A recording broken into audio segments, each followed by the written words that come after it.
Astaghfirullah. Bismillahirrahmanirrahim. Assalamualaikum warahmatullahi wabarakatuh.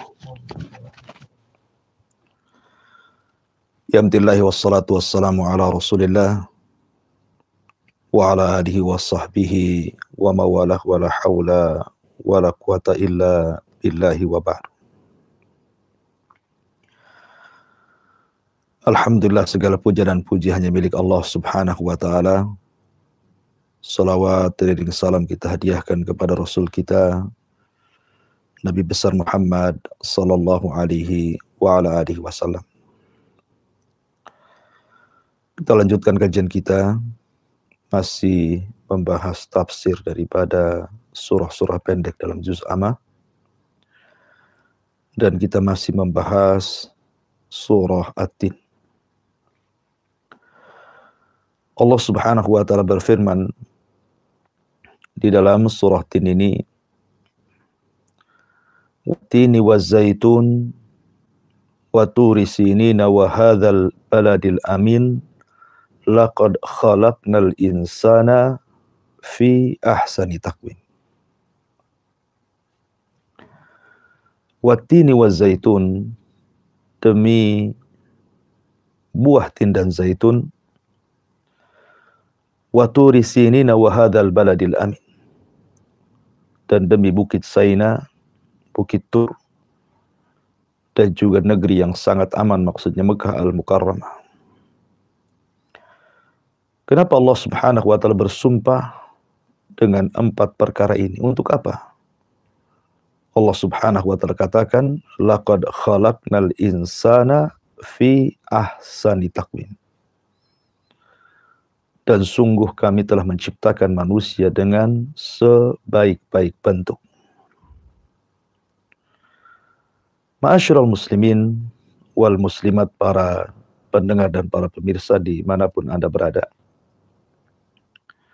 Apa makna daripada ayat laqad khalaqnal insana fi ahsani taqwim di sini? Kita tahu bahwa Allah Subhanahu wa taala menciptakan manusia dengan sedemikian rupa bentuknya. Masya'a rakkabak. Sehingga tidak ada makhluk yang lebih indah di antara seluruh ciptaan Allah Subhanahu wa taala melebihi ciptaan manusia. Ahli tafsir mengatakan bahwa ketika Allah mengatakan laqad khalaqnal insan, dan sungguh kami telah ciptakan manusia itu fi ahsani taqwim. Apa makna ahsani taqwim di sini? Sebaik-baik bentuk. Ada yang mengatakan bahwa takwim di sini artinya mu'tadil. Jadi manusia itu diciptakan oleh Allah Subhanahu wa taala dalam kondisi mampu tegap lurus dengan kedua kakinya. Ada makhluk lain yang diciptakan oleh Allah Subhanahu wa taala memiliki kedua kaki seperti manusia, tetapi tidak bisa tegak lurus. Contoh saja binatang unggas seperti ayam,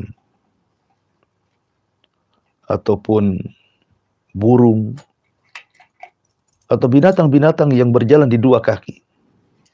Tidak ada yang bisa tegap lurus. Semua membungkuk. Ya, karena mereka tidak diciptakan dalam ahsani taqwim. Bahkan ada sebagian binatang itu yang mereka berjalan dengan perutnya, yang mereka berjalan dengan 4 kakinya, bahkan dengan ada pun yang dengan kedua kaki tapi ditopang dengan tangannya, seperti kera umpamanya. Artinya bahwa tidak ada manusia yang mampu, tidak ada makhluk yang mampu tegap berdiri dengan kedua kaki kecuali manusia. Dari sini Allah mengatakan laqad khalaqnal insana fi ahsani taqwim. Ada juga yang mengatakan bahwa ahsani taqwim ini maksudnya Allah Subhanahu wa taala menciptakan manusia sebaik-baik wajah. takwim ini diartikan wajah. Makanya ketika para ulama berbicara tentang haramnya menggambar binatang yang bernyawa, karena akan menjadi tempat syaitan. Yang dimaksud gambar di sini penentunya adalah kepala, wajahnya. Sehingga kalau seandainya gambar binatang yang bernyawa atau makhluk yang bernyawa ini tanpa kepala, maka ulama membolehkan. Karena gambar itu ada di kepala. Jadi ahsani takwin artinya ahsanil wajhi. Sebagaimana ketika kita berdoa dalam sujud tilawah, walaupun sebagian para ulama ada yang melemahkan riwayatnya, di mana salah satu doa yang diajarkan Nabi SAW dalam sujud tilawah adalah sajada wajhi lilladzi khalaqahu wa sawwarahu wa syaqqa sam'ah wa basarah. Wajahku bersujud kepada zat yang menciptakannya, yang membentuknya, dan yang memberi pendengaran padanya. Artinya bahwa laqad khalaqnal insan di sini artinya fi ahsani taqwim, fi ahsanil wajhi, dalam sebaik-baik wajah. Makanya Allah Subhanahu wa taala ketika menciptakan Adam ala suratihi, ya, sebaik-baik bentuk. Karena wajah manusia hanya manusia yang punya, yang memiliki wajah yang paling baik dari semua makhluk Allah yang Allah ciptakan. Tapi ada juga yang mengatakan fi ahsani taqwim, maksudnya tidak ada makhluk yang Allah Subhanahu wa taala ciptakan melebihi keindahannya seperti manusia. Tidak pula bulan, tidak matahari, tidak langit dan bumi, tidak gunung dan lautan, maka manusia adalah fi ahsani taqwim. Makanya ada sebuah kisah di zaman Abi Ja'far Al-Mansur, seorang khulafa Bani Umayyah. Ketika ada seseorang yang baru menikah dan memiliki istri yang sangat cantik sekali, keluar di tanggal-tanggal ketika bulan purnama muncul, mungkin ya 13, 14, 15. Kemudian dia pun melantunkan syair. Saking cintanya kepada istrinya dan kagum kecantikannya, dia pun tiba-tiba mengucapkan kalimat yang menjadi heboh para ulama di zamannya. Dia mengatakan, "Illam takun kal qamar fa anti talik." Kalau wajahmu tidak lebih cantik dibandingkan bulan, maka aku ceraikan dirimu. Jika wajahmu tidak lebih cantik dibandingkan bulan, maka aku ceraikan dirimu. Kalimat ini adalah kalimat, mungkin bahasa kitanya candaan. Karena namanya seorang suami istri yang baru menikah dan sedang senangnya, tentu kalimat ini sebuah candaan. Tetapi dalam bab talak tidak boleh ada candaan. Maka perkara ini sampai kepada Abi Ja'far Al-Mansur rahimahullahu ta'ala. Kemudian dikumpulkan semua ulama dari semua madhab. Kemudian mereka dimintai fatwa apakah ucapan seperti ini termasuk talak atau tidak. Illam takun kal qamar fa anti talik. Kalau wajahmu tidak seindah bulan atau lebih indah dibandingkan bulan, maka engkau kuceraikan. Akhirnya para ulama bersuara. Sebagian mereka mengatakan jatuh cerai, dan sebagian mengatakan tidak jatuh cerai. Dan mayoritas ulama mengatakan jatuh cerai, jatuh talak.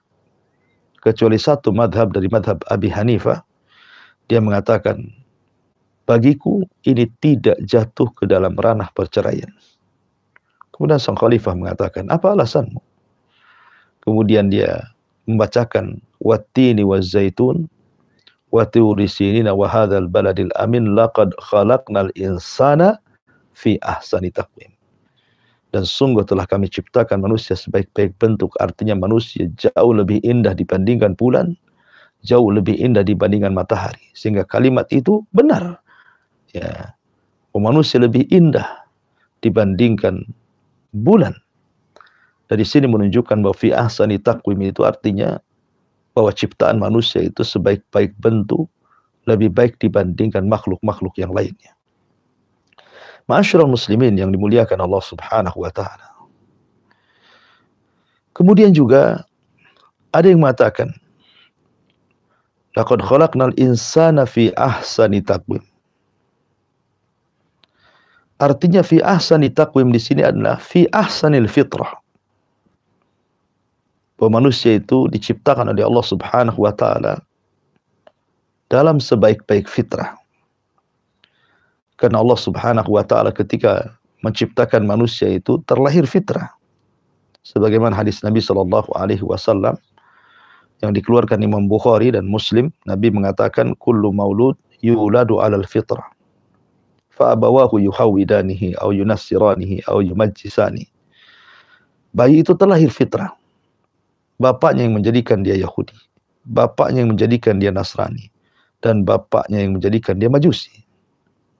Sehingga para ulama mengatakan kalau ada bayi hidup sendirian tanpa dibimbing siapapun, tentu bayi ini akan terlahir dan akan besar dan akan menyembah Allah Subhanahu wa taala.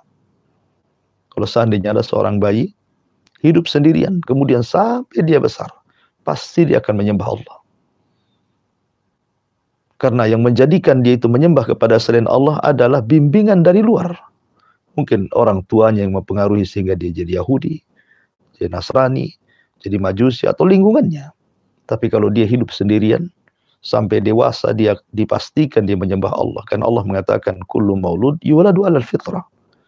Setiap bayi itu dilahirkan di atas fitrah. Itu juga makna daripada laqad khalaqnal insana fi ahsani taqwim. Kemudian Allah Subhanahu wa taala mengatakan tsumma radadnahu asfala safilin. Kemudian kami jatuhkan manusia ke dalam tempat yang paling rendah. Jadi yang tadinya manusia itu dimuliakan oleh Allah Subhanahu wa taala. Terkadang ada sebagian manusia itu yang kami rendahkan ke tempat yang paling rendah. Manusia adalah satu di antara 3 makhluk yang berakal. Dari sini para ulama mengatakan bahwa ada sebagian ciptaan Allah itu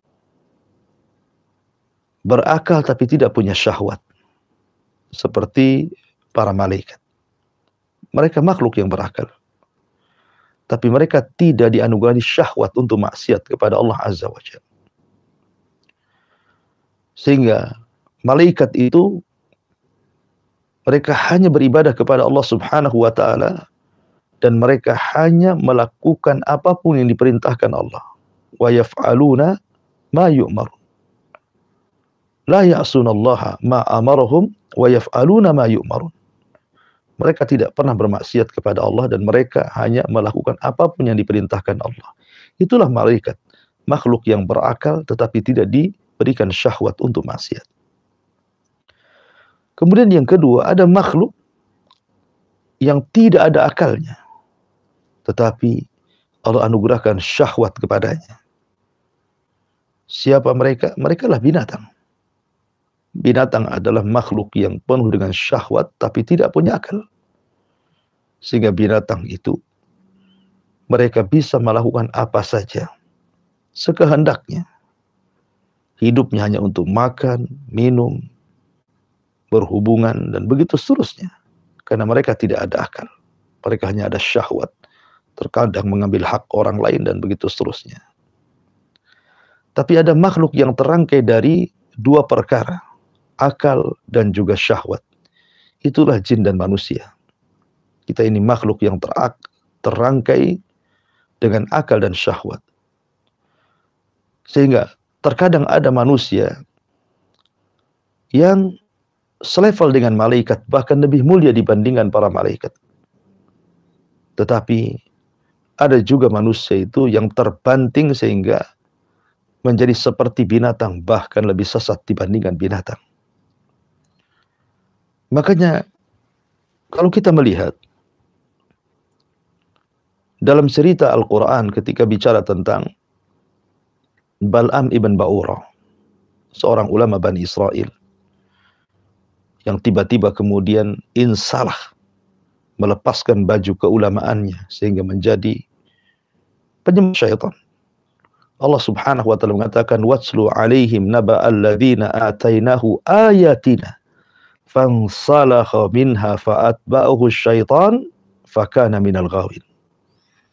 Bacakan ya Muhammad kepada mereka tentang kisah Bal'am bin Ba'urah ini, yang kami berikan kepadanya tanda-tanda kuasa kami. Dia menguasai Ismul A'zam. Fansalakha, dia pun karena urusan dunia, dia letakkan baju keulamaannya, dia letakkan baju keimanannya, dan dia memilih baju kekufurannya. Apa yang terjadi? Fa'atba'ahu syaitan. Setan pun ikut dia. Bukan dia ikut setan, setan yang ikut dia. Fakana minal ghawin. Maka dia termasuk orang sesat. Jadi ada manusia-manusia seperti Bal'am ibn Ba'urah, sesat sesat-sesatnya, sampai setan pun ikut dia. Itulah yang difirmankan oleh Allah Subhanahu wa taala, ulaika kan'an'am bal hum adall. Mereka seperti binatang, bahkan lebih sesat dibandingkan binatang. Tapi ada orang-orang yang selevel dengan para malaikat. Lihat ketika Nabi Yusuf alaihi salatu wassalam, ketika Zulaikha kemudian memanggil wanita-wanita yang menggunjing, yang membulinya selama ini, dan mengatakan, kok wanita pejabat mau menggoda budaknya? Kata Zulaikha, dia tidak tahu siapa Yusuf. Akhirnya Zulaikha pun kemudian mengundang 40 wanita pejabat, kemudian makan di rumahnya. Tiba-tiba kemudian Zulaikha mengatakan, wahai Yusuf, keluarlah kepada mereka. Wa qalat ikhruj alaihin, ya Yusuf, keluar kepada mereka.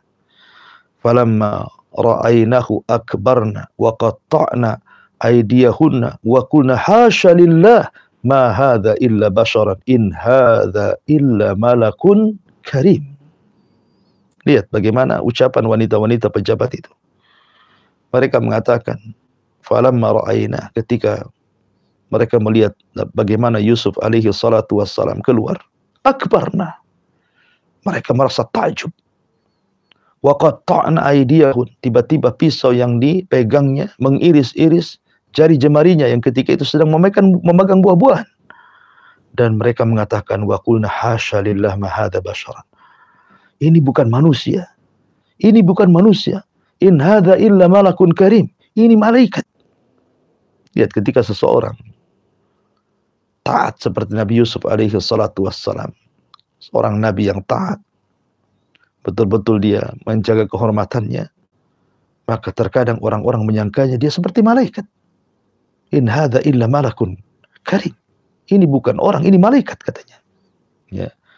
Jadi ada orang-orang yang kemudian disangka para malaikat. Bahkan kalau kita melihat kisah Nabi Adam alaihi salatu wassalam, kenapa malaikat sujud kepada Adam?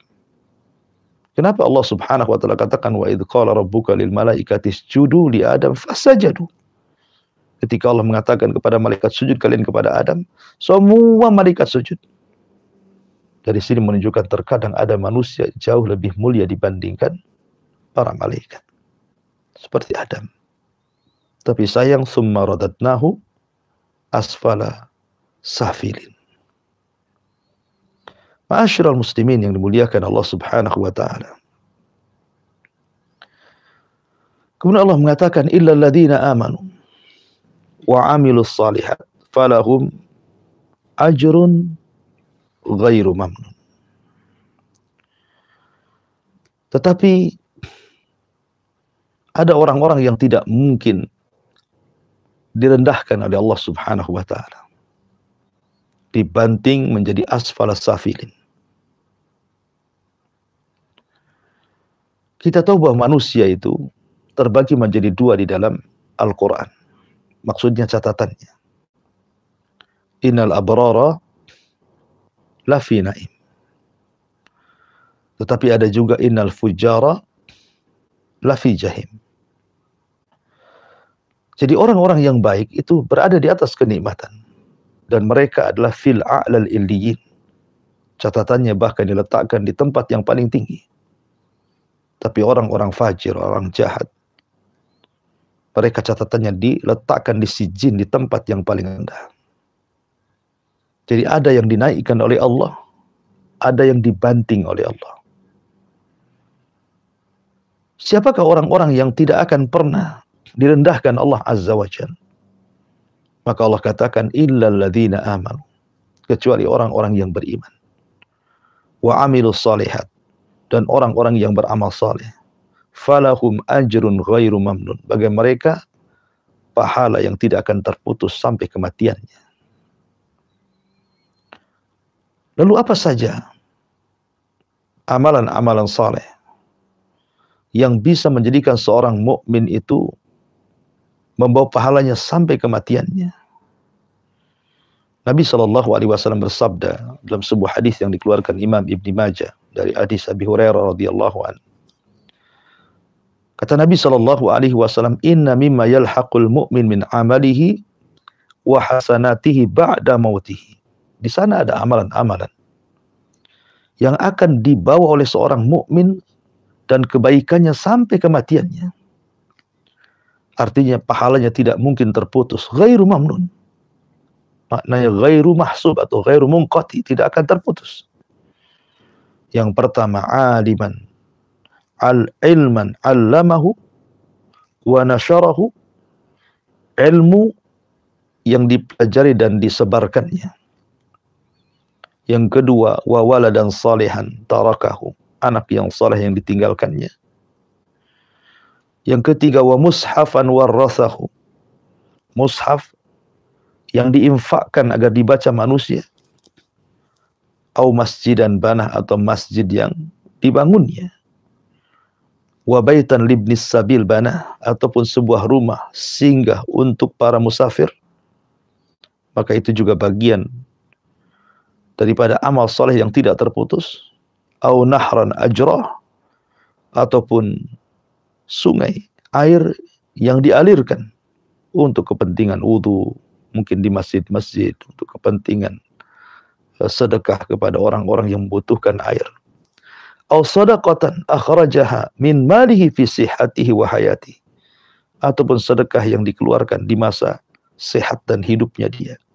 Talhaquhu ba'da mauti, ini semua akan ia dapati setelah kematiannya.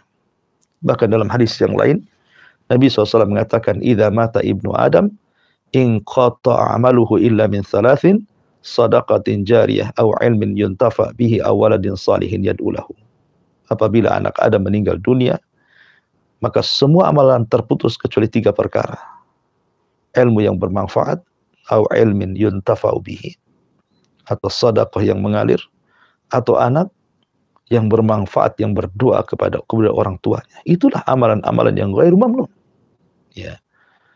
Tapi secara umum semua amal saleh itu tidak akan terputus pahalanya. Tapi ini amalan-amalan yang khusus, yang kalau kita amalkan, maka yakinlah bahwa pahalanya tidak mungkin terputus. Setelah kematiannya Anda akan merasakan pahala apa yang sudah Anda tuai. Makanya Allah mengatakan, kama tadinu tudan, sebagaimana engkau beramal, maka kelak akan dapat balasannya di hadapan Allah Subhanahu wa taala. Dan al jaza min jinsil amal, setiap balasan itu disesuaikan dengan amalannya. Ma'asyiral muslimin yang dimuliakan Allah Subhanahu wa taala. Illal ladzina amanu wa amilus shalihat falahum ajrun ghairu mamnun. Kecuali orang-orang yang beriman yang mengerjakan amal saleh, maka bagi mereka pahala yang tidak terputus-putus. Kemudian Allah mengatakan, fama yukadzibuka ba'du biddin alaysallahu biahkamil hakimin. Fama yukadzibuka ba'du biddin, maka apakah yang menyebabkan kamu mendustakan hari pembalasan sesudah adanya keterangan-keterangan itu?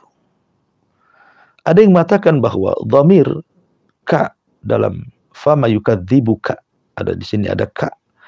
Ada yang mengatakan dhamir ini kepada Rasul sallallahu alaihi wasallam. Artinya Rasul disinggung oleh Allah Azza wa Jalla setelah ini semuanya, wattini wa zaitun wa turi sini, dan terus sampai kepada fama yukadzibuka ba'du biddin. Apakah setelah engkau mengetahui ini semuanya engkau akan mendustakan wahai Muhammad? Tapi pendapat yang kuat bahwa ka di sini artinya kepada orang-orang kafir. Artinya, maka apakah yang menyebabkan kalian orang-orang kafir mendustakan hari pembalasan sesudah adanya keterangan-keterangan?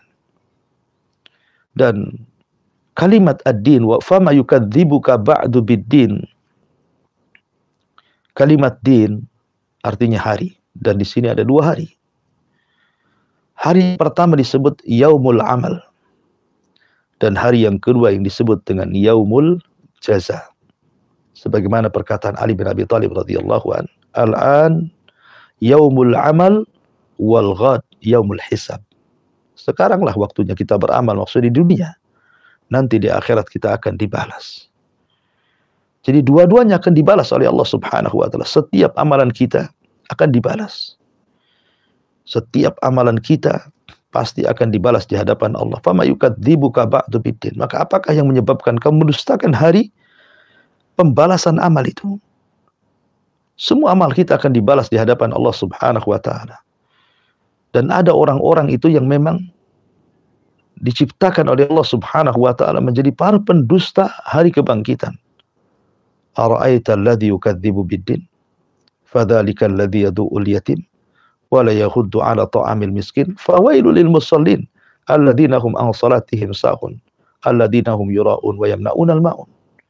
Tidakkah kau lihat para pendusta-pendusta hari kebangkitan itu? Para pendusta agama, para pendusta hari di mana akan ada balasan. Siapa mereka? Orang-orang yang menghadik anak yatim, orang-orang yang tidak sayang dengan fuqara wal masakin, orang-orang yang tidak pernah ikhlas dalam ibadahnya, hanya riya saja. Bahkan orang-orang yang sangat bakhil sampai tidak mau membantu tetangganya. Wa yamna'unal ma'un. Jadi ada orang-orang yang memang di sekeliling kita itu para pendusta hari kebangkitan. Pada Allah mengatakan, "Fama yukadzibuka ba'du biddin alaysallahu bi ahkamil hakimin." Bukankah Allah adalah seadil-adilnya hakim?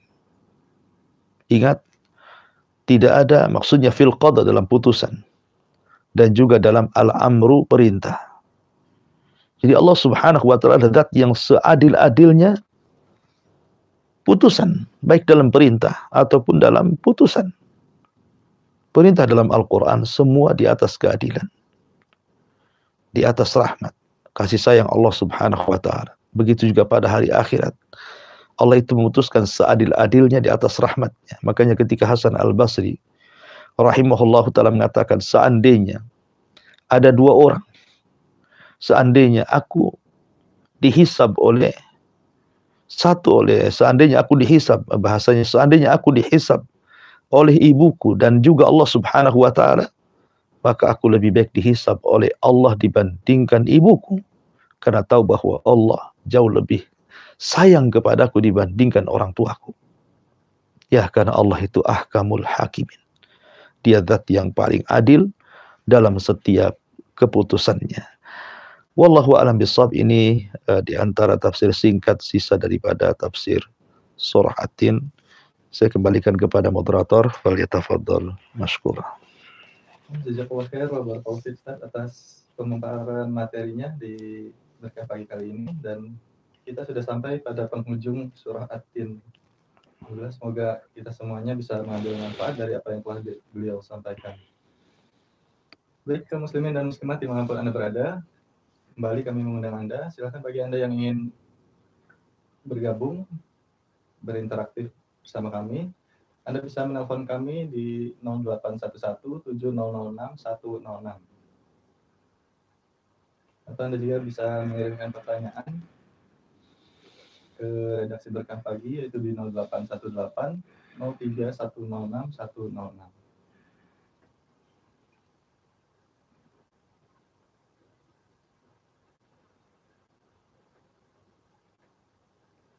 Baik, surat yang sering kita baca ini ternyata memiliki kandungan yang dalam ya, sehingga perlu bagi setiap kaum muslimin untuk memahaminya. Baik, sudah ada pertanyaan yang masuk dari 081803 sekian. Assalamualaikum Ustaz. Waalaikumsalam. Setiap selesai membaca surah At-Tin, ada imam yang membaca dengan suara pelan. Bala wa ana ala dzalika minasyahidin. Apakah ini benar, Ustaz? Ya, alhamdulillah. Ada athar daripada Abdullah ibn Abbas radhiyallahu anhuma.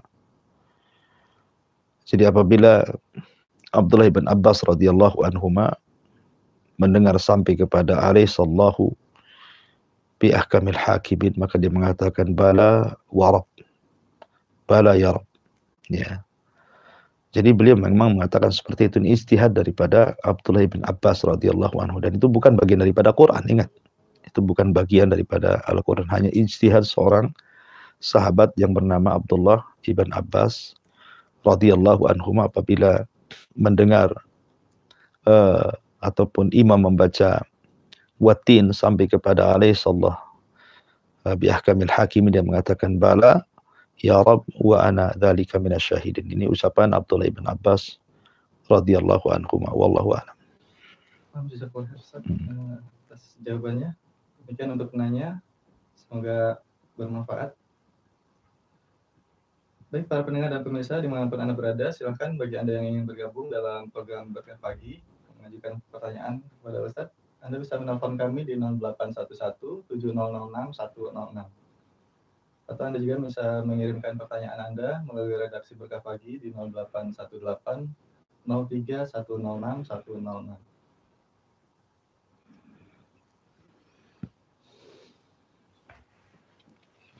Satu pertanyaan lagi, Ustaz. Oke. Di surah At-Tin ini walaupun